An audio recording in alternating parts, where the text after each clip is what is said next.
Bay, 7. Breakers Bay, 7. Bimini Bay, 7. Listen to bass. Rise up Bahamas, let your voices blaze. Stand up Bahamas, come on, let's save the bass. Bimini, oh sweet Bimini.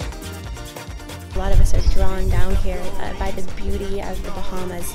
Growing up, there's this image of the crystal blue waters, all the fish, all the sea life swimming around, and that's what brings people down here.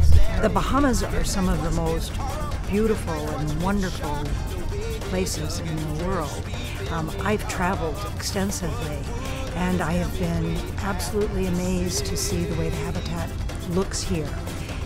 We can only hope that it will continue to be a spectacular area.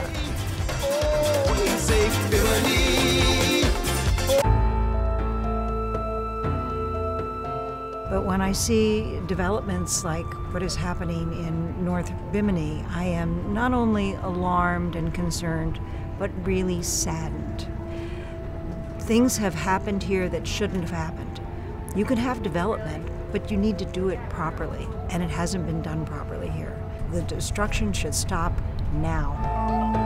Bimini is such an important place ecologically and economically, and being from Miami, I understand the very close connection that Miamians also have with Bimini, and our fates are intertwined in many ways. The development that's going on here is threatening all of the livelihoods of the Bahamians who have businesses here that support the tourism industry.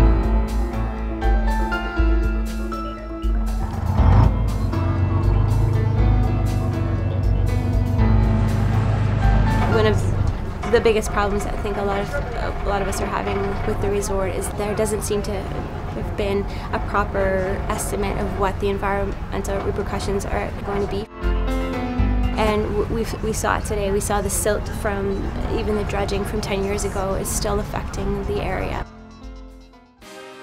Well, what we've seen this morning has been already quite depressing. The digging of this channel from the high seas basically into the interior of the bay resulted in enormous siltation.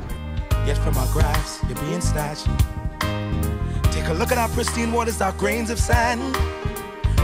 Everything has gone down because of the resort that's already gone in. To consider expanding this, knowing the history of the very negative impact it's had, without permit, without regulation, without involving the public in this decision, is depressing. Most of the money that they generate at this resort is going to be exported back to their home country. It's not going to be spent here on the Bahamian economy. Let's fight the good fight, people. Let's save the bay. No one, even we environmentalists or the Biminites here, are against development. We're okay with development.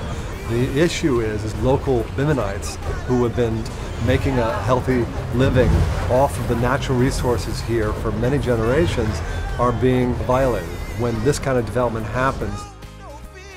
So in the case of this pier that's been dredged and is now being built, it would have been so easy for World Resorts and the Bahamian government to just simply consult with the local people and the local leaders and the local businesses to say, hey, we want to build this pier, where's the best place for us to do it?